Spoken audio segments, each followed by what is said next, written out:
About the GMEN. I'm your host, and with the most, I'm Isaiah Groves, also known as King Zay, with your boy Joe Aguirre, who's always rocking with us. And Joe, I ask you now, 2 wins in a row. How you feeling about these Giants? Look, it's funny just in watching that highlight film, you see everything that's right about the Giants, and when the offensive line is able to block, they've got guys, talented guys. Jalen Hyatt's been what a game he had the last couple of weeks. He's been outstanding. You got to get on the football, and on the defensive end, all the turnovers the last couple of weeks. That's what this defense wasn't really doing earlier in the year, and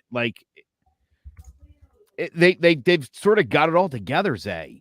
They're putting it together with Tommy DeVito at the quarterback position, which makes you wonder what they could be doing and what could have happened earlier in the year when Daniel Jones was healthy if the offensive line hadn't been such a disaster.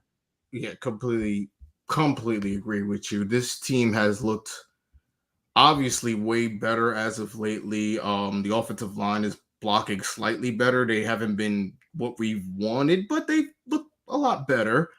When you think about the explosive plays we talked about, you see, Jalen Hyatt, 95 yards, just attacking and going after these deep balls and looking like, little Odell Beckhamish, out there wearing that number 13, making us all feel proud.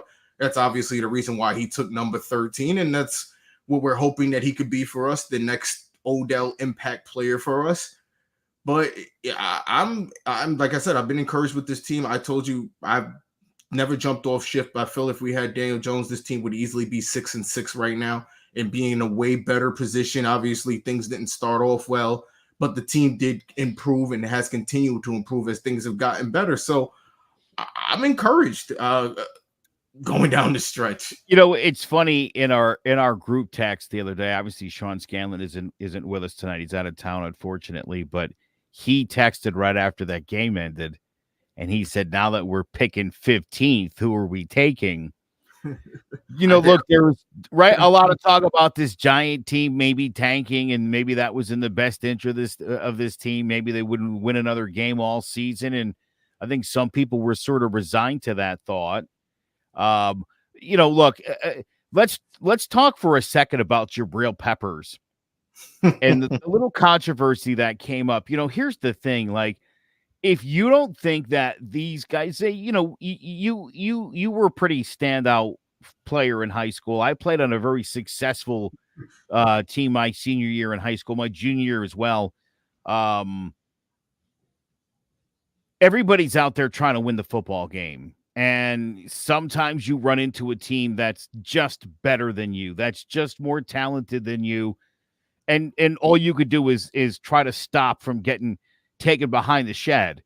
But it hurts nonetheless. Like, these guys are giving it their all, and it's been a disappointing season for the Giants. They lost a lot of games earlier in the year, games a year ago that they figured out ways to pull out. You saw some frustration from Jabril Peppers in what he said to Saquon Barkley, but it's Jabril Peppers said something interesting because he kind of threw this out there, and he's like, I own what I said, but he said a lot of things get picked up by NFL films, and a lot of that stuff never sees the light of day. And he felt a little betrayed that they aired this dude's grievance. And you know what? To his credit, it's his fault. By what he said. No, it's his fault. It's 2023. It's social media. Everyone's got a camera. Everyone's got a mic. Everyone's listening. You got to be on your P's and Q's. You talk about it all the time when we're in school with radio and hot mics and always being alert. And you just, when you're in the industry, you got to understand that the camera's always on. You have to be a certain way all the time, or while you're in front of these cameras at least. And he broke cover. He broke character. Like, wrestling, sometimes when the wrestler does something, the big bad guy does something nice or something like that, and it gets caught on camera, he broke character, and you can't do that when you're on the field. And Jabril will learn from that. I hope. When I think of a hot mic situation that ended in total disaster, you know who I always think of? Our boy Donald Sterling. Oh, God. Please don't. Yeah, that's that. But again, and I tell you, I completely agree with his statement. I mean, look, they make a lot of money. You see how they move. Uh, I completely agree with the statement of Donald Sterling. Though he could have used better wording, uh, I wouldn't want those players hanging around my wife neither. Not with the money they make, especially not with the money I make. Yeah, let's not use that one. But there have been other Right. times, announcers have been caught saying things that they shouldn't say, and their mics are on.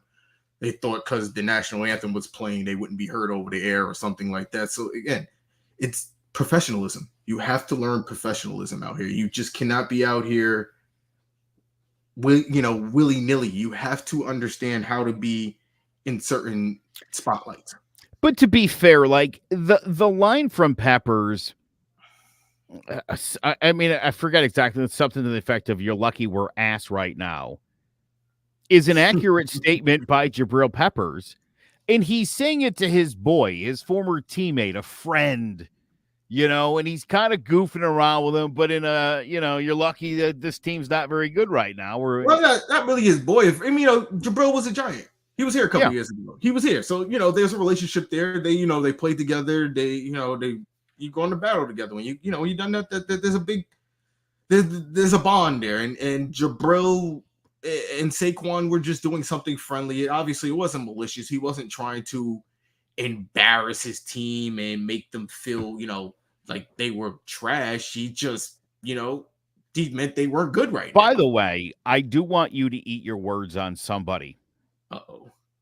Who? Kayvon Thibodeau. All right. I said He's a monster. He look, has become everything we want this dude to be. And I think I told you a few weeks ago, I got my son his first Giants jersey, his first official Giants jersey. And number 5's near and dear to me. I've worn number 5 in most of the sports I've played during my lifetime. I love Kayvon Thibodeau. And that was the jersey I got my son. And literally since I got that jersey, this dude has like turned it up a notch to like superstar status. He's starting to get there. He's like pushing the envelope. I would still like to see this guy like Lawrence Taylor Motor. Lawrence Taylor Motor. I'm not saying he's Lawrence Taylor. I'm saying the motor with which Lawrence Taylor operated, where he's trailing a play and he's running a 4.40 after you, and he's coming and he's getting guys behind.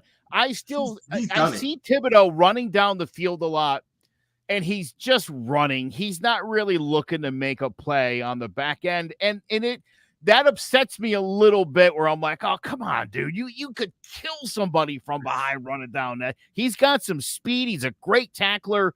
I'd like to, if he could run a motor like LT, this guy's a bona fide superstar.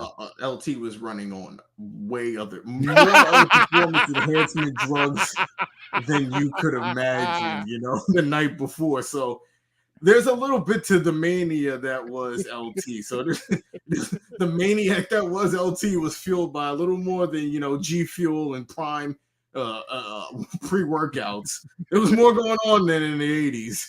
Yeah, so fair enough.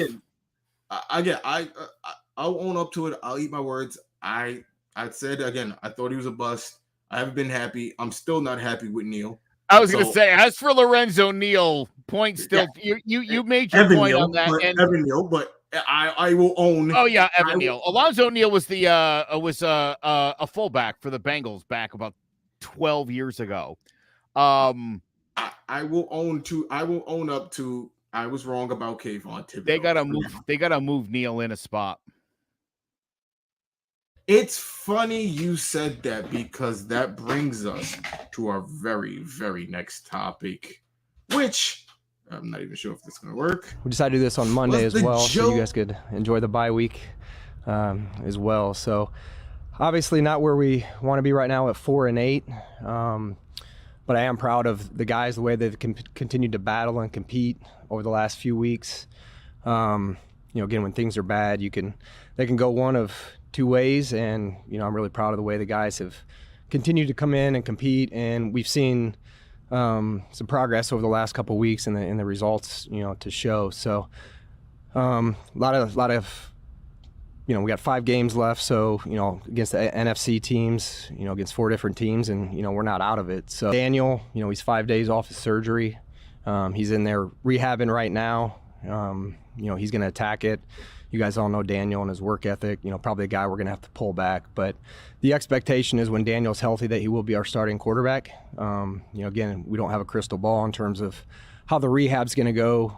Different patients respond differently to these surgeries, and whether there's going to be swelling in the knee or any setbacks. Again, nobody has a crystal ball on this, but that's the expectation moving forward. So with that, I'll open up to any questions you guys may have. When you say Daniel will be your starter, does that mean you won't draft a quarterback next year? No, it does. I think we're going to have to do something in the quarterback, whether it's free agency or the draft. I mean, just where we are. Tyrod's contract's up. DeVito is obviously under contract, and Daniel, we don't know when he's going to be ready. So, just from an off-season program standpoint, I think that'll be a position that we'll have to look. Again, there's different avenues, free agency or the draft, but we'll have to address it at some point. Due to restraints, we weren't able to get the full video. He also mentioned Evan Neal not being moved to guard. He explained that they've watched a lot of film on them, and he said the boy can play tackle, and they're going to continue to work with him at tackle. So that will be the forward-moving goal of the Giants. So with that, my friend Joe, I now ask you, what do you make of this Joe Shane presser? Let me start then with the Lorenzo Neal thing. Oh, Evan Neal. We're gonna remove Lorenzo from your vocabulary. I'm gonna continue to call. Let's say Evan 5 times in a row. Evan. So listen, the thing with Evan Neal is he's a big guy, 6'8", 330. He played right tackle at Bama. He played some guard. He played left tackle. They were able to move him around. And I think back to, obviously Andrew Thomas struggled, and then he stopped struggling, and he started. This is a hard league, and you're gonna face at least 4 out of the 17 games. You're gonna face the Cowboys and the Eagles, who are 2 of the more aggressive defenses with 2 of the best front fours in the game, and so, because of that, and if throw Washington in there as well. I mean, you've got you're in a very physical conference. I do think Evan Neal can. I do think he's got the talent. I mean, I watched this guy play in college. Big fan of his. When I saw there was a possible scenario for the Giants to get Neal and Thibodeau, you know how excited I was, and then it happened. I was thrilled. Obviously, Thibodeau's realizing the potential. I don't think Evan Neal is a mistake. I mean, if they're going to work with him at tackle, whatever that means exactly, I don't know what they're doing currently with him. He's injured currently, so he's not doing anything. Yeah. But I'm saying, what were they doing before he was injured that we're going to work with him, to keep him at the position? What were you doing before? Because it wasn't working. It's a question, Bobby. That said, this guy's got amazing versatility. He's got great size, and the Giants still have to address the offensive line going in the next season, one way or another. You're probably set at center, once Schmitz kind of gets it together and consistently. But he's going to be a great center. Thomas obviously has the left tackle spot. I think Evan Neal long term, has a place on this line, but you still have a couple spots that you're going to have to address in the future here. Justin Pugh's been a great addition. That's not a long term plan. You know what I mean? It's not. So great for now, but next year, you still got to address it. So, again, whether you go out and get a right tackle and move Evan Neal in, this is the same team that said they didn't sign Odell Beckham to trade him. I realize it's a different regime, but fool me once, You know what I mean? What a Let's line. move on to the next part where he was talking about Daniel Jones. Well, before you even go there, he mentioned injuries, but also that was left out. I wasn't able to fit that in. Now I ask you about this: how do they now address that? Because you mentioned Thomas, who again is a big injury guy who stays injured. Evan Neal, who's injured. We know that the line has been shifted all around and moved around. What do you make of a situation for the Giants to improve injury wise? How do they go about that? Yeah, well, I mean, that's tough.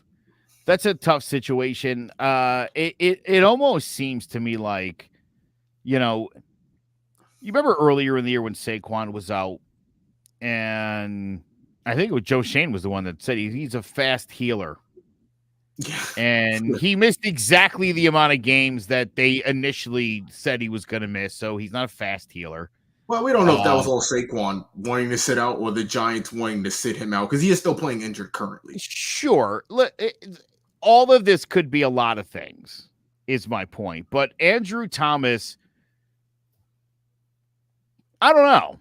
I mean, I'm not sure. And the same thing with Evan Neal. I'm not sure how hurt these guys as much as are they holding these guys back. And as you just mentioned, shifting guys around, they've won a couple games and really been able to make it work. In the case of Evan Neal, he's struggling. So I'm just saying, I don't know. No, I get that, but why would you hold back? Again, he mentioned that they're not out of it. I think they're protecting Evan Neal. But again, you're still possibly in a playoff position. And again, obviously we'll get into that later whether the Giants should go after a playoff position, whether they should lose out the rest of the games. Obviously, fans have clearly split on that across Twitter and the world and every, Giants nation as it is. So again, why would they do that if he's clearly stating the Giants are still in it? We want to go after it. Again, we got to also remember these players they're playing for their careers. And we as fans want to see a better draft pick. We want to see a better player come in and all this. But these guys are also, they're playing for their livelihood. They don't want to have to pack up and, move and get traded and all that. Sure. But listen, what were the chances that Joe Shane was going to be like, yeah, listen, we're going to definitely address the quarterback situation. We're going to have to draft a new quarterback. We don't know when Daniel Jones will be back. And even when he comes back, he's not that great. He wasn't going to say that. Well, I mean, he mentioned how good he was. He mentioned they're sticking with Daniel Jones because of how well he played down the stretch. The kid, again, he won you 9 games. You asked him last year, and this is what I get upset about fans. You asked him to go out there and prove to you that he's the quarterback, and he did that for you. He went out there, he won you 9 games, got you the playoffs, won a playoff game, and God forbid you build a team that was actually able to compete with the Eagles. You probably could have squawked out a game, and we'd be talking about a Daniel Jones NFC Championship game last year. It wasn't that far off. Obviously, it sounds far-fetched now based on where we're sitting now and where we were last year, but again, he wasn't that far away. So I personally feel Shane is being genuine with his comments as far as Daniel Jones. I really feel as though they're still behind him. If they were to draft a quarterback, it'd probably be 3rd or 4th round, someone who's not going to be an instant threat to Daniel Jones's position, or if, like they say, they go out and get somebody in free agency. But I'm a fan of DeVito, if I'm being honest. He's been a really good backup. He's continued to improve every week. I don't see why you don't keep this kid. He understands the system. Moving forward, why wouldn't you want to keep this kid?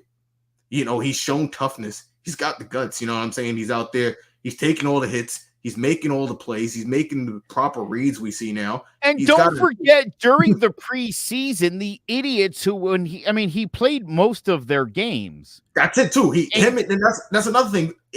When people talk about his connection with Hyatt and Tyrod Taylor, they played preseason with him. Daniel Jones never got a chance to play with Hyatt until game 1, and we all saw how that went. The ball never went his way.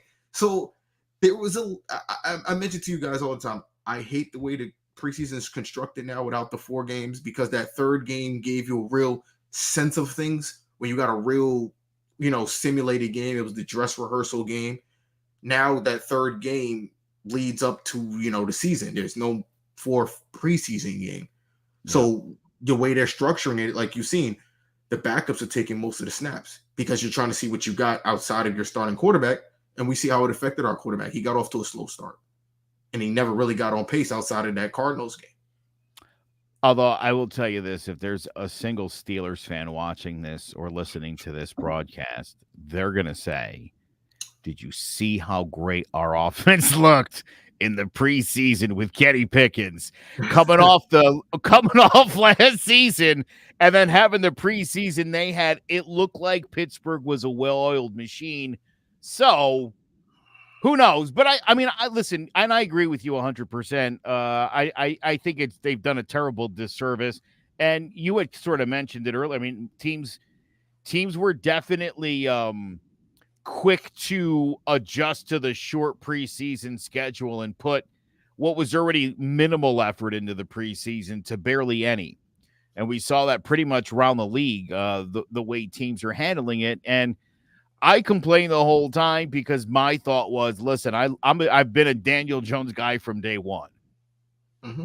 And I still think he's a very talented quarterback. And I still think the Giants can win a lot of games with this guy. And I do think that as good as the Giants defense has gotten and is capable of being, that this team in current day NFL, obviously not this year, but next year, there's no reason the Giants can't make a playoff run. And as you said, they were make one this year.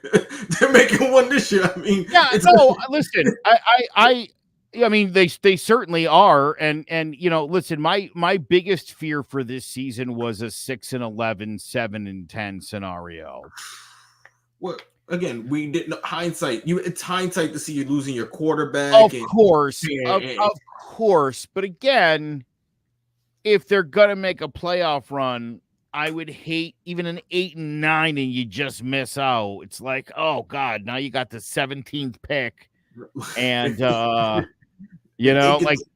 if they get the 8 wins, they'll be definitely a playoff team based on what we're seeing. Because I agree. Tom Brady made some statements the other day. I wish I could have got it on video, but that's not GMEN related.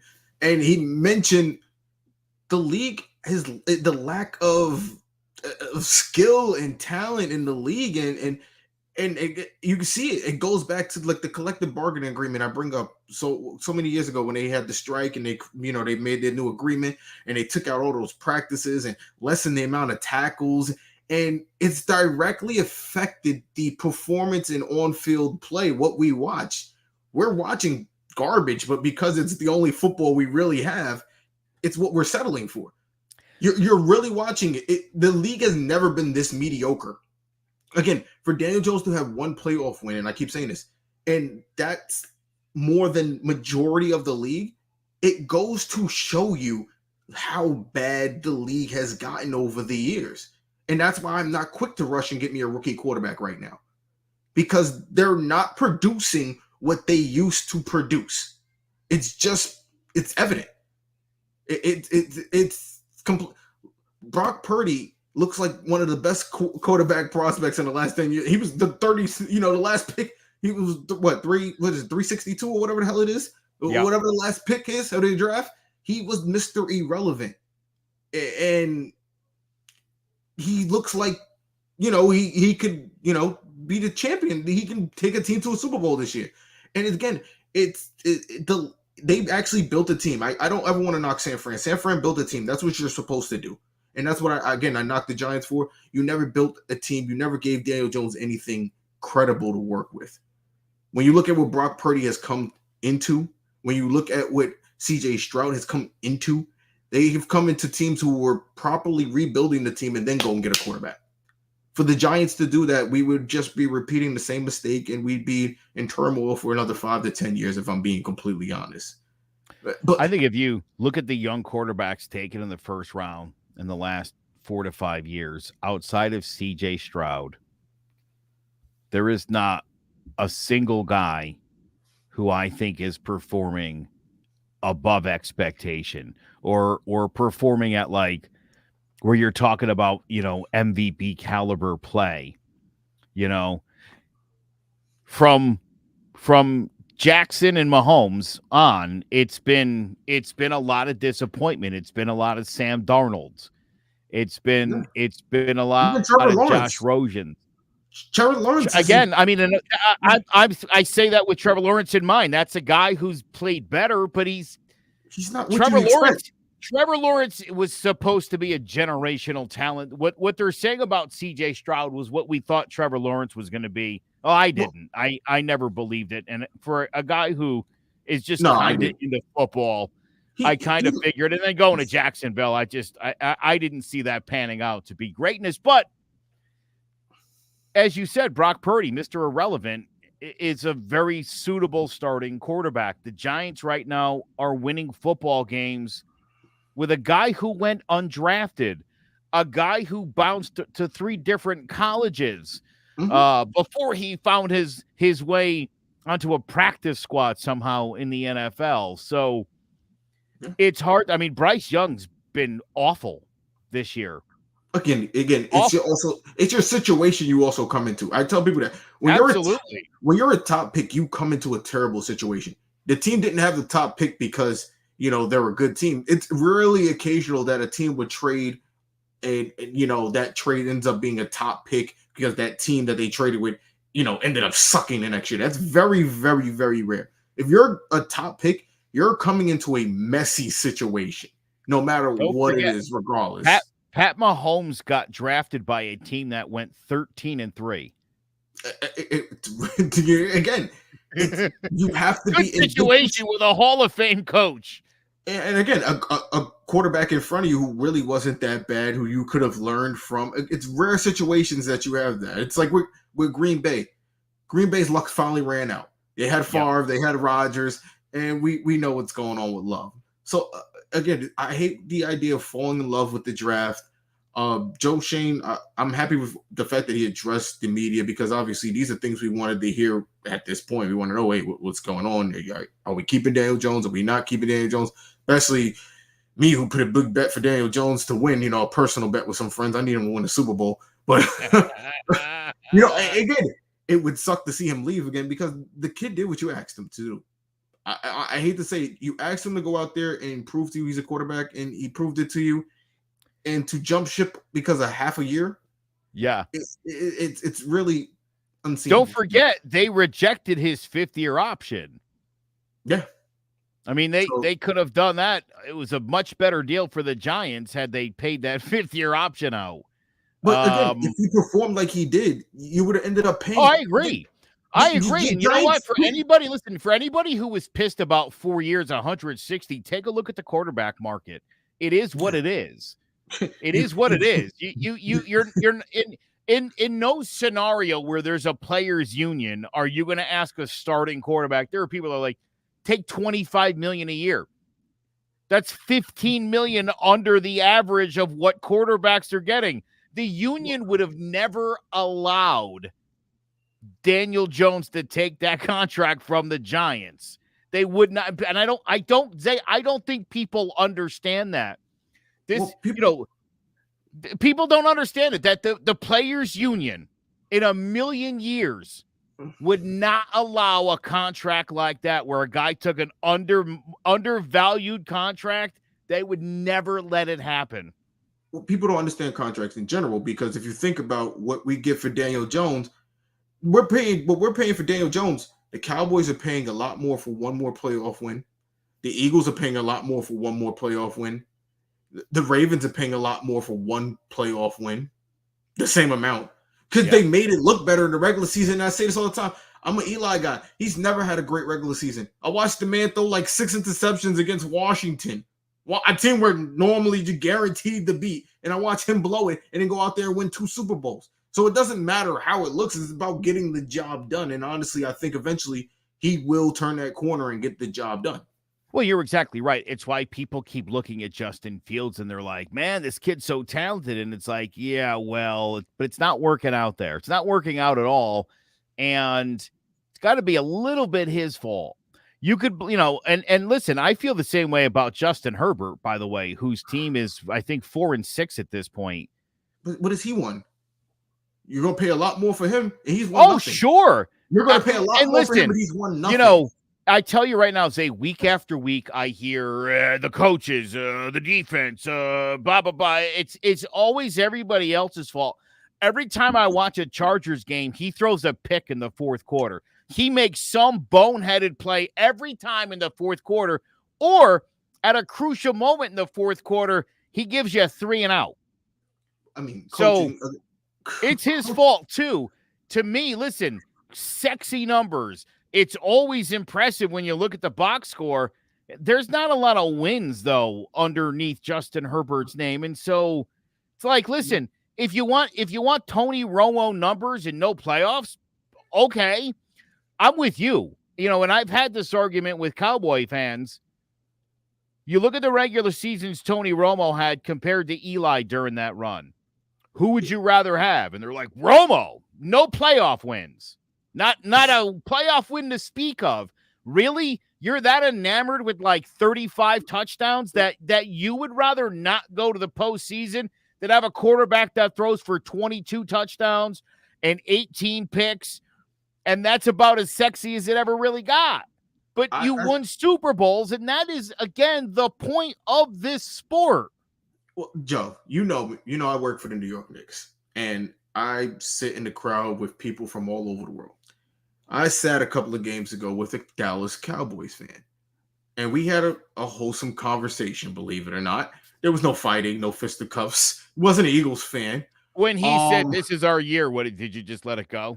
No, he didn't even say that. He was smart enough. He was smart enough to know they haven't played anybody. If I'm going to rattle some cages, guess what? The Cowboys haven't beaten anybody. The only people they've beaten with a winning record are the Seahawks. If I'm being honest, the other team they played were the Eagles, and we saw what happened that game. Cowboys fans, cry your heart out. But he spoke to me, and he literally said to me, he said this right now, if he had the option between Dak Prescott and Daniel Jones on his Cowboys team, both healthy, he'll take Daniel Jones. And I couldn't agree anymore, because you look at the weapons they have in Dallas. You look at that line. Imagine if he was able to throw and run behind those lines and pass. The kid would probably throw for 30 touchdowns, run for 20. Because you see what Dallas does to teams based on their line. You see the runs Pollard and these guys get. Saquon Barkley must dream of running behind lines like that. I mean, it's ridiculous how good that line is. It seems to me that most fans around the league don't recognize how good of a deep ball Daniel Jones has. There's, the nickname Danny Dimes comes from the insane throws he's made at practice. Danny Dimes. That's where the nickname came from. He's got a great deep ball. He's very accurate with that thing. They don't do it enough. But he's got great legs. He's got great wheels. This guy's an extremely good mobile quarterback. I know there's another white one named Josh Allen. And the idea that there might be a second one, I think most fans can't really get behind that notion. Well, could I say this? And I will say this. Daniel Jones did a really good job of managing turnovers last year. Kept it very low. Mm-hmm. Josh Allen can't do that. He really and one thing I mentioned it too last year. If you look back at our podcast, there were games in the second half I felt Daniel Jones was going to come back and win us the game, and he did that. Whether it was him as Saquon or whatever, I never felt nervous. Josh Allen makes you nervous when you watch him play the Jets. You know what I'm saying? Yeah, well, it's funny. I actually threw this comparison out. And you brought his name up earlier, but Brett Favre.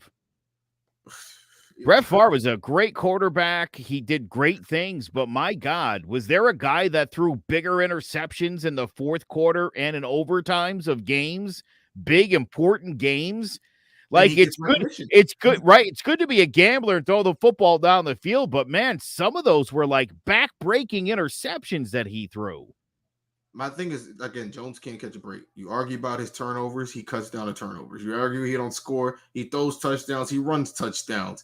Like, you say you want him to win something, he wins you 9 games, he wins a playoff game. What more do you want from him? I really start to feel bad for the kid in some senses, because he's giving you everything he's got, and you haven't given him anything. And he doesn't throw anybody down under the bus. He could easily be like, my coach sucks. Kafka is terrible at calling offense, and he doesn't. He just takes it on the chin. He went to the media, he stood in front of the media and answered questions right before surgery. He said he plans to be back. He plans to work harder than ever. That's the type of kid I want. Not the kid that cries after a loss. Let me game. No, I dig what you're saying. Let me throw a name out at you. Mitchell Trubisky. Yeah. Who was a first-round draft pick of the Chicago Bears. He was supposed to be good, too. Had a terrible offensive line. This is a guy that took them to the playoffs. Yeah, well, the defense. Yeah, no, I understand that. But he also had to help them win football games. They won enough to qualify for the postseason. They won a playoff game. And he was out looking for a job the next year. And it's a classic case of, again, if you don't believe me, look this up. He's got a better career winning record than Deshaun Watson does. Deshaun Watson gets $250 million guaranteed. This guy's looking for a job. Why? We look at the skill set. Look, Mitchell Trubisky, he doesn't have the skill set of Deshaun Watson, but he wins more football games more consistently than Deshaun Watson does. So it seems to me a lot of the time, listen, I love Lamar Jackson, but I've been saying, how long have we been doing this show? Since this show started, I'm like, where's the playoff wins?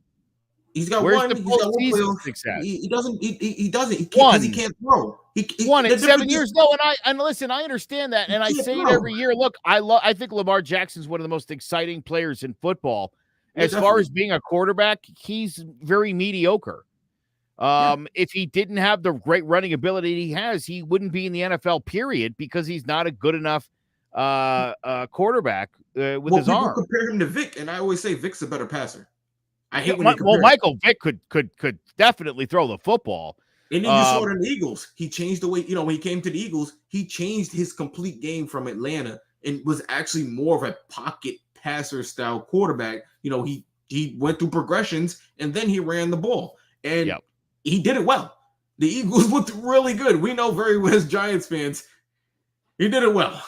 Listen, if you're a pocket passer and the pocket breaks down and you have 4.3 speed, you'll get away from anybody. It's funny. Obviously, like 4.5 after jail. It was like 4.4, 4.5. You saw my Crimson Tide beat Georgia today.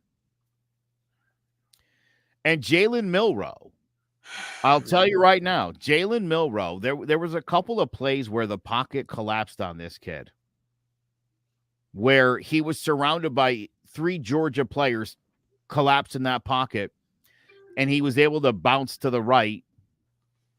On one of them, he threw a shovel pass for an 18-yard completion. On another, he outran everyone down the sideline for about a 10-yard gain. And then had another one where it was about a 4-yard gain, but again, didn't get sacked, got outside the pocket. To be able to sit in the pocket and be comfortable, knowing that if the pocket breaks down, that you've got the kind of speed to go get 10, 12, 15, 30 yards. And this is something, and again, I think people look at Daniel Jones. He's a bit nerdy. He's a white quarterback. And you expect certain things from white. You just do. I hate to bring that up, Zay, but I think people look at this dorky nerd and they think like he can't. This guy's got better skills than Lamar Jackson. Oh no, it's without a doubt. Honestly, you could bring up race. It's not hidden. We know what it is. When Lamar Jackson was during the draft, teams asked him to switch to receiver. Because again, when you look at a black quarterback, you assume, he's mobile first, pass second, and a white quarterback, you assume vice versa, which again, for Daniel Jones is not the case. We see many times he likes to run first and then maybe throw the ball. Yeah. And again, that's his skill set. And again, we have to accept it. You have to either accept it and work with it or move on. Well, it's the thing. I think there's a lot to work with is what I'm saying. I think to have that skill set to where you got a guy who could sit in the pocket, and if you put some faith in it and you give him some protection next year, obviously, whether it be Jalen Hyde or whoever, you could throw the football down the field. Just imagine if you could get Marvin Harrison. Screw that up. Yeah, we did. We totally look, did. It wouldn't. Again, you'll find receivers anywhere. You saw look at Minnesota with Jordan Addison. Jordan Addison, he wasn't necessarily the number one receiver off the board, but he's made a very, good impact for Minnesota, since they haven't had Justin Jefferson. When he's been out with injury, he's been picking up the slack. So you can definitely find depth at quarterback. I'm not worried about that. I'm completely agreeing with you. I think the Giants need to fix this line and we can move forward with it. But again, that's off-season stuff. We have just stayed way too long on this topic. So without further ado, we will move on to our bye week grades, people. We can't get to the bye week without giving you grades on how the offense, defense, special teams, coaching, and all the other stuff that goes along with football has been doing. And for the Giants, who are 4-8, 4-6, we're 4-8, yeah, 4-8, excuse me. We haven't been doing much well. So, Joe, I'll start off with the offense. Do you have a grade for the offense, my man? I will give the offense a C+. I think the offense was at an F about 4 weeks ago. And I think what we've seen with this offensive line, as you mentioned earlier, being constantly shuffled and being much more successful for some reason. I think when you look at Saquon Barkley as a whole on this season, given what happened to him in the offseason, early injury this year, the way this dude has played and the way that they've been able to sort of throw it on his shoulders, he's proven a lot to me. I love Saquon Barkley. I think the Giants should invest in Saquon for the next 4 or 5 years because he's that good. So I will give this offense a C+. Again, I think what they're doing with a backup quarterback excites me for what could happen if they really got it together. I love what I've seen from Jalen Hyatt. It was nice to see Isaiah Hodgins get involved. I thought Darren Waller was starting to play well, obviously, before the injury. I like Bellinger. It's nice to see him get involved again. Had a big play. I actually watched a video where Saquon recognized that play that Bellinger couldn't score on. He went in and he told him, he was like, you could roll Bellinger out, dude. And he told Bellinger on the sideline, get in the end zone, you got to score a touchdown. Bellinger went down to about the 2, and then Saquon caught the touchdown pass. And he gave Bellinger some flap about it on the sideline, like, that was your touchdown, bro. I told you it was there. Saquon also was the one who recognized when he went out on the pass down the left sideline. I can't totally missing the term. What do you call that? Comes out of the backfield, runs. Oh, the wheel. The wheel. Yeah. That was Saquon recognized that wheel route was there. He went back to the sideline, told the coaches that, and they were like, "Well, we'll get to that." So the offense, I think, has responded. It was terrible early on outside of the Cardinals game, but this is what I expected of this offense. It's crazy to see Tommy DeVito doing it.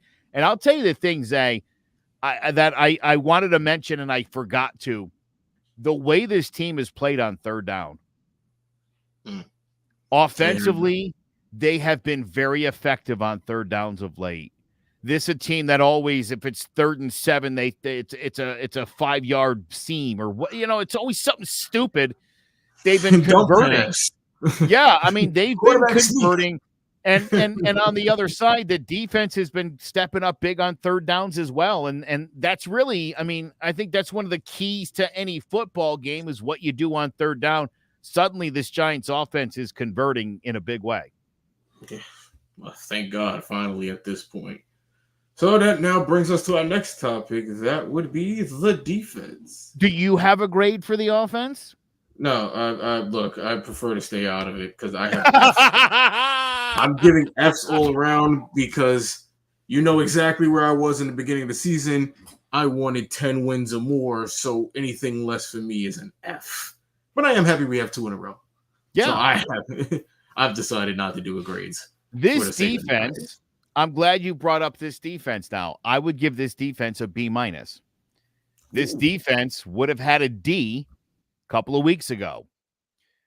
I've mentioned this a couple weeks ago. I think over the last 5 or 6 games, Bobby Okereke has been the monster I assumed he was going to be when the Giants signed him this offseason. I remember after like the first couple of games, I thought, didn't we sign that guy from the Colts? What is even going on here? You did say he didn't do anything. He wasn't doing anything. You needed more from him.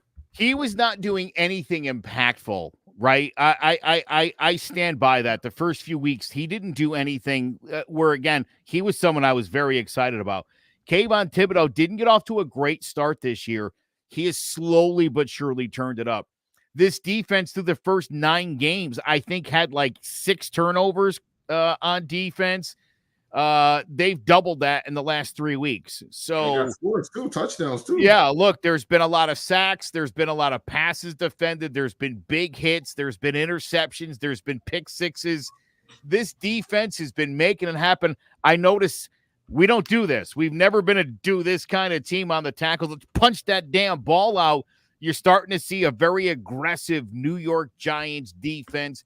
I love Wink Martindale. I know there's I guess some beef between him and David, from what I understand. And I listen, I do believe it is speculated. It is speculated, but it seems very believable. Listen, these guys didn't have a relationship prior to being paired off here.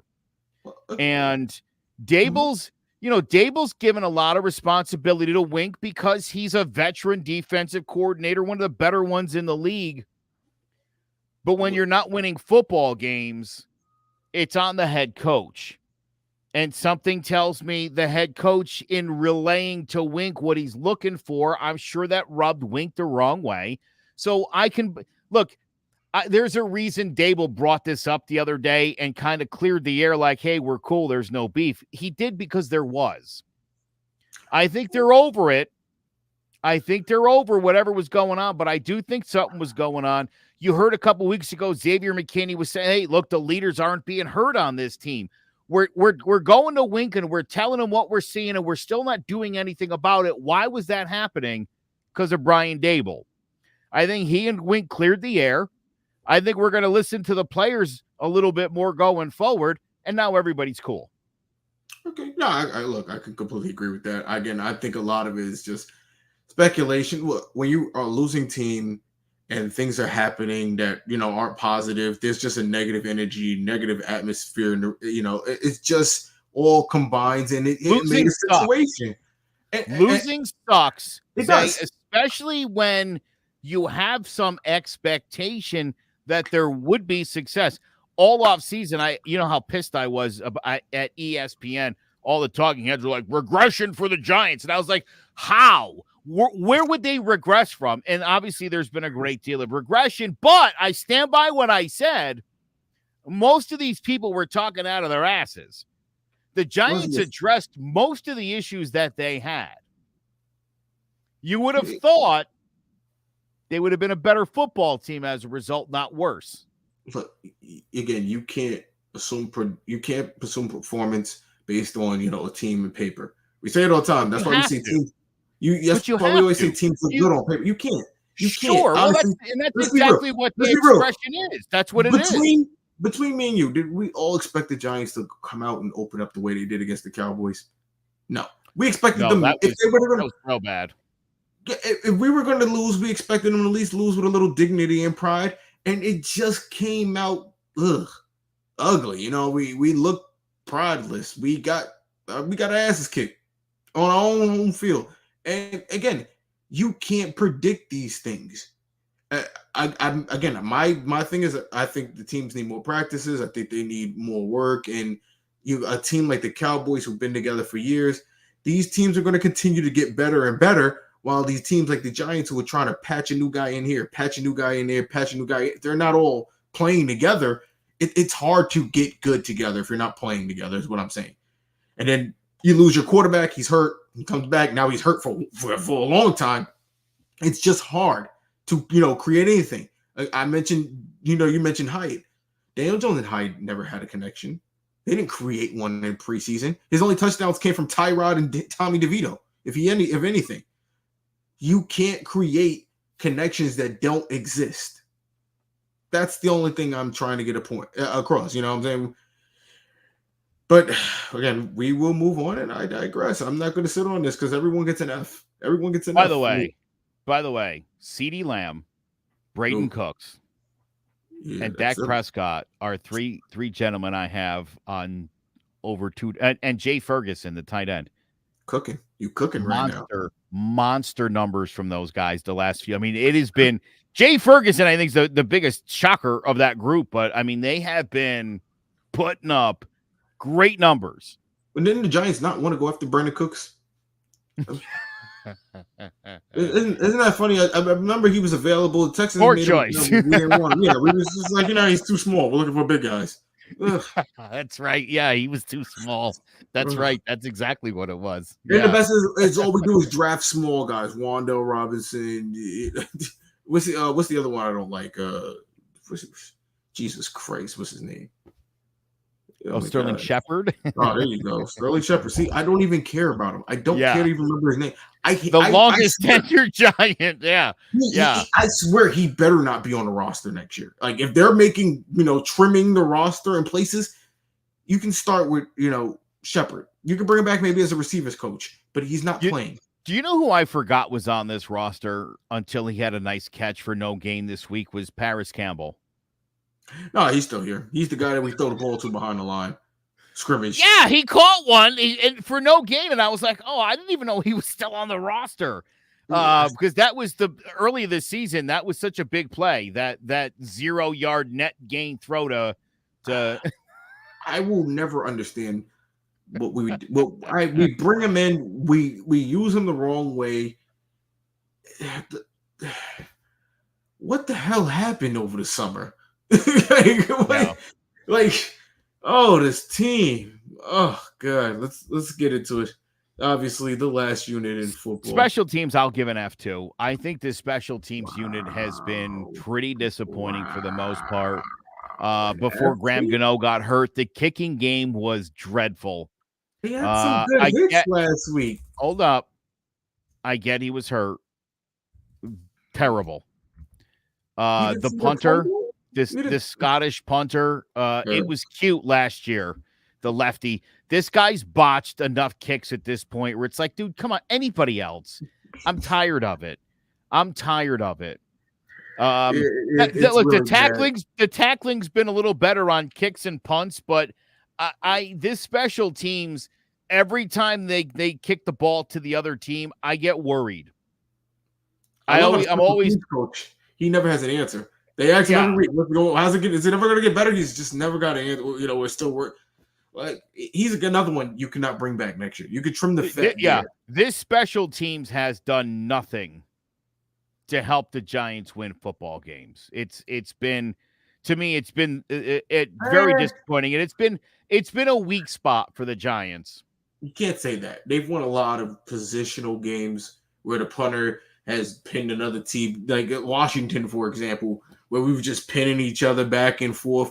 And again, if you botch one, obviously we lose the game because but he's botching them against the Eagles and he's botching them against Dallas. You don't botch him against Washington, and that's why you're able to beat a crappy team like the Commanders.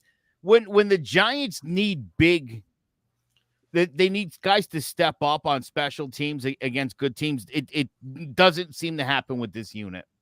Yeah, I agree. It seems like we can't ever find a punt returner, a kick returner beyond us. And how many guys have we been through returning the punts? This is 20 years long. Like this is really, really bad. As we can't find. I just want one Devin Hester. I know I'm asking for too much with a Devin Hester. You might not. Were you even born when Dave Meggett was alive? No, I wasn't alive for that. No. I was not alive. That was the last time the Giants had a good punt return. I might have been alive, but I might not have been watching football. I might have been alive. Dave Meggett was a return man. Damn, did he go to jail? And then there was David Wilson before the neck injury. He looked pretty promising as a returner a good 15 years ago. But yeah, this year it's been a series of guys going back there to return kicks and punts. No one's really done anything impressive. There's been a lot of botched handling of the ball. It's they haven't turned the ball over on a lot of those punts, but there's been a lot of where the ball ends up on the ground and there's a mad scramble and we don't good. No good. That's that again. That's what I'm saying. It's not really helping. I liked what's his name, Gillian, the kicker, the punter. I liked him last year. I did. It's a great leg, but good story. This year, to me, he shanked a bunch. I think he had one blocked. Didn't he have one blocked earlier this year too? Bro, I couldn't tell you. I'm much less impressed with his punting, maybe because I see way more of it and I'm just tired of it. The long hair was cool at first, and now I see it, and it's like, all right, dude, just cut your goddamn hair. You're the punter, and you're punting a lot on a team that's not exactly like, super macho man or anything. But can it be his fault? Maybe he's worn out. He's done a lot of punting this year. He's a very busy man. Yes, I can understand. If he said, I'm just really tired from all the punting I've done the last couple of years, I'd be like, oh, all right, fair enough. I'd give you that. He's a punter, yeah, but he gets the same amount of play time as some of these running backs. The way to Also, let me just say, and I've said this before, I can't say it enough. I'll say it again. Matt Breida is awful. He doesn't have. Poor man. He's done nothing to you. He doesn't know how to hit a hole. He just doesn't know how to do it. He's got some good runs. He's good runs. Happy feet. He's always looking to cut. He doesn't give holes enough time to open up. Believe me. I listen, Zay, as a guy who played high school football, I try not to be overly critical of the way guys play football, right? High school? Yeah. I didn't play college and I didn't play in the NFL, and I'm aware of what I know, but I have eyes and I know how the sport goes. Matt Breida does not hit the hole. He doesn't run like Saquon, and he doesn't know how to hit a hole. To me, that's a guy that's just, when he's in the game, I don't ever think like, oh, it'd be cool if Breida broke one here. Because by broke one, it would be like 7 yards would be a miracle. Stop it. He has good runs. You really be dragging him. Zay, you really do be dragging. Few and far between. And for the record, Joe, please never hate on high school football. Again, high school football is the pinnacle of football, because guess what? Whether you're a pro or not, you had to play high school. You don't have to play anything else. The one thing we all got in common, we all play high school football for the most part. Listen, look, I understand that, look, I played against Bucky Jones in high school. An NFL football player who went on to great success at Syracuse and then with the New England Patriots. You know what I mean? To watch, we had an all-state linebacker on our team, but to watch Bucky Jones, a guy who was on his way to the NFL, against the other 21 boys on the field, you know what I mean? It was like you just the way that kid moved across the field. It was like, oh, this kid's on another level. I assume that's what college football was like. Okay, you're level. You're bragging. If I must, if we're gonna throw the bragging game, I did go to high school with Jordan and Jared Dangerfield. Jared Dangerfield played for the Saints. Jordan Dangerfield played a couple of years for the Steelers. Miguel Masonette, I played him in the Long Island Championship game. He was drafted by the Eagles. So, I wasn't bragging. I was name dropping. If I was going to brag, I would tell you about the 3 plays at the 1 yard line where I stuffed to Bucky Jones. 3 consecutive plays. Driving the A gap and taking my man out in the backfield. 3 plays in a row. Bragging. I was the final quarterback in for the Nassau County Championship game. If we want to be that, this is bragging. I was name dropping before. Name dropping. This is actually bragging. People are going to sit at home and it's just like, damn, they wish their high school careers were that good. Please don't make them feel any more jealous. Joe, we got to get with our final grades. What are you giving the coaches? What are these? I'm going to give Brian Dable an absolute F on this season. Woohoo! And I'll say this. Look, obviously the last couple of weeks, they've turned some things around. He's made some amends with the team and the staff. I don't think this guy's Listen, even if the Giants finish, let's say they don't win another game this season, I don't think. I mean, I don't believe his job is in jeopardy at all, and I don't think it should be, and I don't think it should be at all, Zay. And I'm like totally. I just want to put that out there. Obviously, you lose your starting quarterback and your backup quarterback, who's a decent quarterback in his own right. The expectations got to be low. They get off to a terrible start. The kind of start that's hard to come back from. They're trying to do it still, and it's still a work in progress. I've been very unimpressed with Brian Daboll. A lot of the decisions he's made, just stupid fourth down plays. A couple weeks ago, was it the Buffalo game at the end of the halves where they totally blew that? Well, that was a Tyrod move. That was more of a Tyrod. No, I understand it was Tyrod, but who's their coaching Tyrod? Yeah, but Tyrod thought that for real. You're the goddamn coach. You guys, you're in his helmet. Tell him what to do. Tell him the right moves to make. I had an expectation. I had an expectation for this team, and it has been an absolute failure from what I thought was going to happen. For that reason, I give him an F. Mike Kafka, F. Total disaster. This guy has not gotten his act together. It's, again, week in and week out. Why don't we throw the goddamn ball to Hyatt? We finally do. He's catching the ball all the time. He looks great. That could have been happening all season, Zay. All season. Wink Martindale, I'll give him a B. Because that's a guy who I think puts his unit in a good position all the time. If they don't execute, that's not on Wink. It's on these guys. But Wink puts them in a position to be successful. And that defense knows it. And now that everything is clicked, they're a turnover machine. They're getting a ton of pressure on the quarterback. And as you pointed out, those young quarterbacks are really damn good. So good. And I think a lot of that has to do with Wink's coaching. So I'll give him a B, but overall the coaching's been god awful this year. Well, first off, let's the Tyrod statement. 9 times out of 10, that's Daniel Jones. That play, Daniel Jones runs it, he sneaks it, he's getting in. It's a touchdown for the Giants 9 times out of 10. Say, real quick. He's a bigger body. He's a plastic. You were a quarterback. We Yeah. just talked. I don't want to talk about high school football again, but let's talk about practice. Friday, what do you practice? Wait, again, we're talking about, yes, you do walkthroughs. We run the 2-minute. You run your 2-minute offense. You literally take a drive down the football field. So you rehearse the different scenarios that you might face. How is your starting quarterback not prepared in that situation unless the coaching let him down? Because again, when you're coaching, you coach for everybody in that situation, especially in that league at that level. Again, Daniel Jones, we mentioned it. Daniel Jones runs that ball. He's in the end zone. We all know that 9 times out of 10, whether it's quarterback sneak, whether it's, he runs out the outside and he runs one guy over. And again, that's probably what Tyrod was thinking. Hey, I've seen Daniel Jones do this 100 times. I'll do it. It didn't work out the same.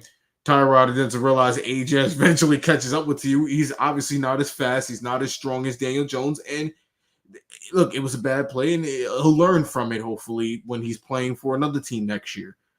But, that's part of the game. As far as Kafka goes, it's funny that you say that because Kafka and, Mark Winkdale, they were head coaching candidates last year. There were teams who actually wanted them to come in, and the Giants, especially a lot of fans, cried out to, not wanting to lose Kafka, not wanting to lose Mark Winkdale. And I agree with, defensively, because you're only going to get so lucky with defensive coordinators. And we've gotten lucky through the years with defensive coordinators to lose Perry Fuel, who was a pretty good defensive coordinator, and then to come back with, Mark. He's just been like a godsend for us, basically, on the defensive end. You see, like you said, you mentioned B- or B+ for them because they've been playing so well as of late and they've gotten better. But it's just funny to think that those two guys who have had completely different years were at some point last year during the winter or summer coaching candidates for other teams. It's just it's crazy to think that And it makes me back to what happened over the summer with the Giants. And is it the lack of practices? Is it the lack of, togetherness? Are they not on the same page? Because then you mentioned, we go back to game 2 in the second half where it's very clear that Brian Dable is calling the offense. Say whatever you want about the rest of the year. All I can tell you for 100% sure is the second half of the Cardinals game, Brian Dable was calling the offensive calls.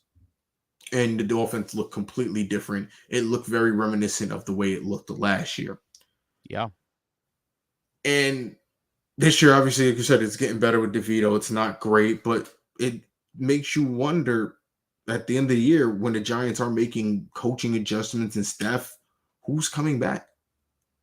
Because you hear you mentioned people don't like each other. There's clamor, there's arguments, there's fighting, there's just disagreements. I mean, obviously Dable's saying they're cool, they're eating donuts together and they're dipping them in milk and having fun, and he's giving them game balls at the end of the game. But it makes you wonder again at the end of the season, are you really going to want to move on to another quarterback now with a new offensive coordinator possibly coming in and that whole situation? You see how that's affected other teams. Look, I bring up the Eagles and the Cowboys, for example. You can see at times with their offense it sputters, basically. That's what I mentioned when I say the Eagles don't look 100 to me, because I see sputters in their offense, where I see times where that offense looks like it looked last year where it was an absolute juggernaut. And then there are times where it looks like, oh, they don't know how to play football. It does look like, and again, I'm not sure if it's lack of practices, lack of, communication, new offensive coordinators, this, that. It makes you wonder again, when the Giants get to the offseason, how they're going to address the situation with the coaching and obviously quarterbacks and going forward. Are you going to want to bring in a vet? Are you going to want to keep Tommy DeVito? What do you know? Obviously, 8 months means Daniel Jones should be ready by July. 10 months would put him at September. And then, whatever happens with contact and ramping up and yada, yada, yada. So realistically, we'd love to see the 8-month process over the 10-month process, because that would get him closer to a starting date. Yeah. But again, there's going to be a lot of questions going for the Giants going into the offseason as far as coaching, as far as offensive players positioning, who's drafting. But for now, all we can do is worry about life after the bye. And I ask you, Joe, what do you see going forward for the Giants? Do we tank? Should we go for the playoff run? Yeah. Should we just continue to play football and whatever the hell happens? We're beyond this team tanking now, because I think they've won too much at this point. And so we're coming back with Green Bay. That's a Monday night game with Green Bay. Yes, it is Monday night. I mean, again, that's a game the Giants could win. Please not. Could you imagine the talk? Tommy DeVito can win in prime time, but Daniel Jones can't. We'll never hear the end of it for weeks. That will never happen. Love it. I'm calling it now, because that's going to be the headlines on ESPN. Tommy DeVito wins in prime time. Giants' first prime time win in whatever year. They're gonna drag it. They're gonna blow that up. But Saints the week after, winnable game. Very winnable game, especially the way they've been playing. Don't love this Christmas engagement with the Eagles. I'll be quite honest with you. Not a fan. I do, because at that point, I think the Eagles would have their season wrapped up and probably be playing backups for the most part.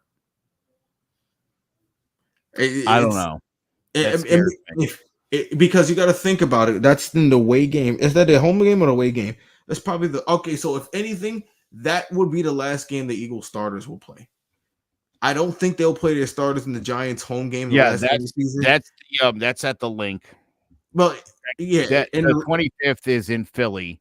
Yeah, at the last game of the season, you have to think about it. If I'm a playoff team, I'm not going to want to play my starters on that Giants turf the week before. No, that's total. You know what? 1,000%. The last place I expect Jalen Hurts to be, especially with knee issues, first week of January, is on that Giants football field. Yeah, no, I'm with you there. So, look, I'll say, I think Green Bay Saints, I think the Rams on the 31st. I think one of these two games against the Eagles, especially that second one, if they're not playing starters, you're looking at 4 wins. You know, you could get to 5 in a row if you could beat the Eagles in Philly. You know, look, I think they know what they've got ahead of them. The Eagles are the Eagles. It'll be interesting. You know, look, we thought maybe the second crack at the Cowboys this year, maybe they could close the gap after the disaster on opening day, and it was worse. But the Cowboys But the Cowboys like beating up on yeah, teams with no, I low was just going to records. say though, but things were going really off the rails for the Giants at that point. It seemed like a lost season. It was spiraling away. Yeah. Now they're playing hot again. And so now I have to wonder, you know, can the Giants win? I think the Giants have some winnable games here. I think they could go 4-2 in these next 6 games. That's a possibility, which would put them at what? 8-9? 8-9? Whoa.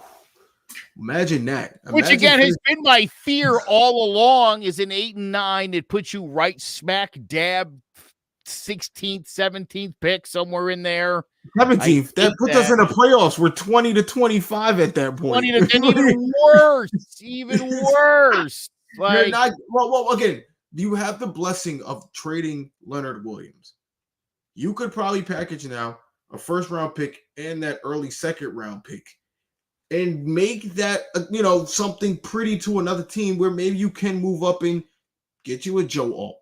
Get you something that will help immediately. I'm not a fan of the Giants taking a quarterback in the first round because I want someone who's going to come and affect the team immediately. If you bring a quarterback in who may not necessarily play in the beginning, all you did was waste a first-round pick on someone who does not affect the team. I would rather them load up on offensive linemen and lose a whole bunch of games in 2024. And if you look, you know, that's the other stupid thing, right? I mean, Caleb Williams is fine. Michael Penix Jr. Like, there's a lot of good quarterbacks in college right now, and every year it's like, well, this is the class that'll turn your franchise around, and it rarely ever is.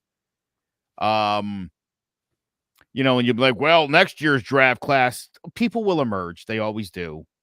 Next year there'll be some other franchise guy. Maybe a Carson Beck. It seems like a likely candidate for every year for that. Again, dude, yeah. I mean, you're exactly, but say every year they act like, well, we'll never see a quarterback class like this again.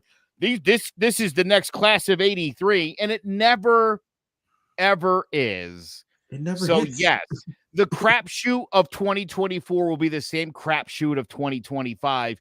Do you want to bring a Caleb Williams in behind this offensive line? If it's not long-term fixed, no, because you'll be back in the same position.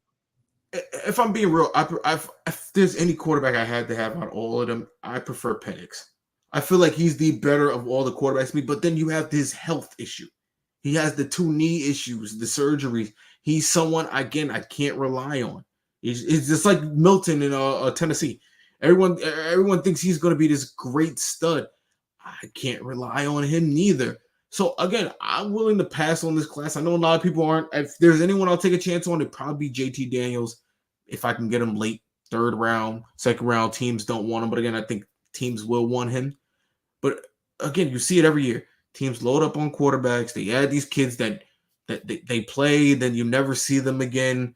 Like you mentioned with Justin Fields, the backup comes in, looks better than Justin Fields looks, and now they don't know what to do there. They've got all there's no such thing as a surefire thing. Stop listening to Mel Kiper. Stop listening to all these guys on ESPN who are telling you that this kid's a top pick no. There's no such thing. We can never assume what someone's career is going to be based on what they did in college, because college is a mixed bag. You get a lot of kids who are 3-star, 2-star, 4-star, some kids who are undrafted walk-ons. The NFL is the cream of the crop. These are the best players in the world. These aren't walk-ons. You know, it's very rare that you make a tryout and get on an NFL team. You said it. You said it earlier, you know, when we talked about Pat Mahomes going into a good situation with a good coach on a good team that had a good record, with a good quarterback in front of him who he quickly dispatched and replaced. Most of these guys, as you know, don't go into good situations. And for people that are like, well, what about the Texans? Yeah, don't forget the Texans, after they took CJ Stroud at 2, took Will Anderson, possibly the defensive rookie of the year this year. Yeah. They took him with the 3rd pick. And so they were able to put 2 big-time impact players in 2 very important positions. That's a good way to go about business. They also got a pretty good haul in the deal for Deshaun Watson. Yeah. It's the reason you trade guys like that. Well, you want impact players. You want Aiden Hutchinson type guys. You want guys who are going to affect your team immediately. Yes. Which again, you got to ask yourself with Detroit to go out there and get Jahmyr Gibbs, and why isn't Jahmyr Gibbs getting the ball 35 times a game? I mean, again, when you have the starter like Montgomery, you have a good starting situation. It's a plethora of riches. It's like when you have a ton of good starting pitching. But that's not where you put your number 1 pick when you already have a David Montgomery. You have Jamal Williams, who rushed for 20 touchdowns. That wasn't a position of need. And it's like, you're not a good enough franchise to just be oh, you know what? Like, let's best player available. No, you don't have that luxury. Taking a running back at number 12 when there's a lot of the Detroit Lions are playing really good football this year. And it's got nothing to do with Jahmyr Gibbs. But Joe Shane is going to be different than Gettleman, though. That could have been an impact player that the Lions got, and there's a good chance that when their 2nd pick came up, Gibbs would have still been there. But again, Joe Shane is not going to be like Gettleman. Gettleman we took the best player available line, and I think Joe Shane will not only take the best player available, but take the best player available at need. That's the difference. Like you said, not just take a running back to take a running back. The Giants have still needs. We need another defensive end. While Kayvon is turning the corner, I'm not sold on Azeez. Azeez Ojulari cannot stay on the field, no matter how much of an impact he makes while he's on the field. He can't trust him. O'Shane Zimenez just cut the other day. He's no longer with us. We need that. We need another defensive tackle. We traded Leonard Williams. And you seen what happened last week when we didn't have, Dexter Lawrence. We looked below average on the defensive line. The, below average Patriots ran the ball up and down on us. Jahadi Ward, by the way, might be the most underrated guy on that Giants defense. McFadden, probably. I think McFadden because all right. Let me correct myself. The most underrated guy on the defensive line is Jahadi Ward. Yeah, definitely McFadden just overall. Yeah, I'll definitely give you that. That kid's been phenomenal all season, and I hope he's justly rewarded by the Giants. Same. Because again, we know we've been through the story of Blake Martinez. The other kid we lost in Minnesota, I can't remember his name before that. He was really good. These positions that we continue to lose that we just can't replace. It's been a while since we've had a Antonio Pierce style middle linebacker. And middle linebacker is a spot of need. Kick return, punt return. I would not ever complain if the Giants, first round pick took a dynamic kick return, punt returner. Because again, it's an impact, immediate impact. It's not the best choice. It's not a choice that I want them to make. No. But if it was a choice that was available, say the Giants did mess around and end up winning a playoff game because they got in against a weak team in a wild card, God forbid. And then now the Giants are stuck with a 26-20. If you're up that high, I would rather you go and get somebody who's going to make an immediate impact like that instead of reaching and grabbing I think the Raiders did that like 20 years ago with Darius Haywood. Darius Haywood's, what was his name? Darius Haywood Bay, yeah. I remember. Yeah. Bay, that's it. Hayward Bay, yeah. I think they took him 7th overall. And yeah, right? I mean, but again, listen, credit to the Raiders because, drafting Sebastian Janikowski in the 3rd round or, Hayward Bay, number 7 overall, and it's like, the thought was it's a position of need.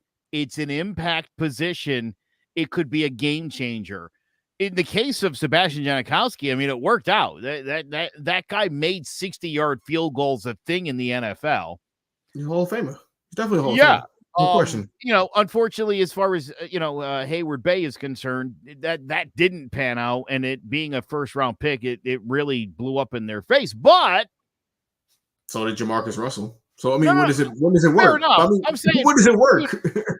well, not for nothing, Jay. What is that guy? 3 kickoff returns away from being a superstar. You know what I mean? Yeah. Like that could have been brilliant, but it didn't pan out. I give them the credit for you know what? Like that's what they wanted. That's what they needed. That guy was available. Go for it. I would never be mad at a GM who was like, I picked this guy. I stand by. Here's the reason. You see all the nonsense going on in Carolina right now where everybody's like, well, I wanted CJ Stroud. No, you didn't. No, you didn't. Everybody thought little old Bryce Young, little 5'11" Bryce Young, 5'10" Bryce Young, maybe 5'9" Kyler Murray. It's all hindsight. No, again, it's 2020. It's like I said. Well, and again, right? Ohio State quarterbacks don't cut it in the NFL. CJ Stroud, guys who score poorly on the Wonderlac test, they don't make it in the NFL. CJ Stroud, guys who aren't accurate in the intermediate zone don't make it in the NFL. And CJ Stroud was like, really? Hold my beer. Because that's really worked out very well. But again, it's a crapshoot. You never know.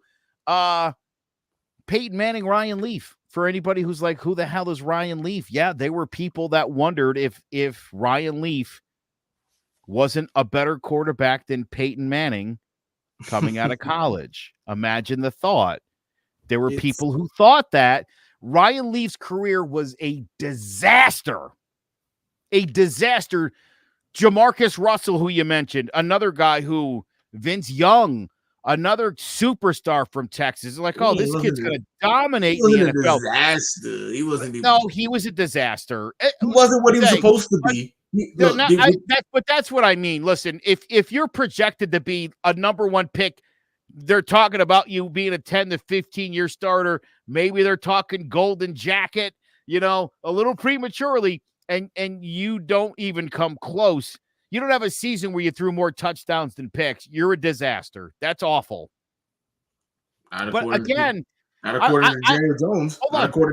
Listen, I'm agreeing with you here. I think you're exactly right. It's easy to look at what someone did in college and to try to project what they're going to do with NFL talent around it. But it matters who your coach is. It matters how many offensive coordinators you have in your first 4 years. If the answer is 4, it's not going well. And you're not progressing because you keep learning a new offense. So, you like you said, look, you can't project. You could take a guy like Caleb Williams and maybe he goes to the Giants and he's a disaster because they still don't have the offensive line to protect him. That same guy, that same guy could go to New England and Belichick turns him into you know what I'm saying? It's like there's so many factors with all of this and cap space and draft picks and just there's so many things that I again, as someone who's been a Giants fan for like 100 years, the Eli Manning for Phillip Rivers trade. I had a buddy of mine tell me that the Giants would have won 4 Super Bowls with Phillip Rivers. I think that's insane. That's insane talk. He had a better team with the Chargers. If I'm being honest, the Chargers have a better overall team. Ready? The argument is the Sean Merriman and LaDainian Tomlinson picks, I think, were giant picks that went over to. No. It was. LaDainian Tomlinson was traded for Michael Vick. That was way before. Listen, whoever it was, I don't remember whoever it was, but listen, I don't agree with it, Zay. I don't agree with it. I don't know if they would have won any Super Bowls with Phillip Rivers. It's easy to say, well, look at the career Phillip Rivers had. Well, would he have had that career in New York? We have no idea. It helps to have a Hall of Fame tight end. Just the same. If Eli went and played in San Diego, would he have put up Peyton Manning numbers? Would we be talking about a first ballot Hall of Famer? Would he have won a couple Super Bowls? There's just no way to know. Joe, There's no way to know. Between me and you, offensively, did Eli Manning play with any Hall of Famers? No. Phillip Rivers had not only LaDainian Tomlinson, but also had Antonio Gates. Maybe Tiki Barber, maybe. But again, he didn't win with Tiki. He won with three guys we picked up off the streets. Yes. And a receiver that Pittsburgh didn't want anymore. Boy, that's a lot. All right. Oh, man. But I feel better. I feel better. You've got it off your chest. You feeling good? Week 13? It's all out. That's it for us, folks, today for our bye-week report. Coming to you live on week 13 of the NFL. We will be back next Saturday around this time, somewhere around here, where we will preview the Giants' Monday Night Football game against the Packers, where the Giants will most likely be starting their playoff push run, or whatever you want to call it, towards the end of the season, and obviously screw up our draft and make a lot of Giants fans mad. But again, we'll be here. Joe will be here. Hopefully Sean will be here, and we'll be here. We can all cry and laugh together. Until next time, folks, this is John with the GMEN. I'm your host, what the most, King Zay, and your boy, Joe Aguirre. Peace.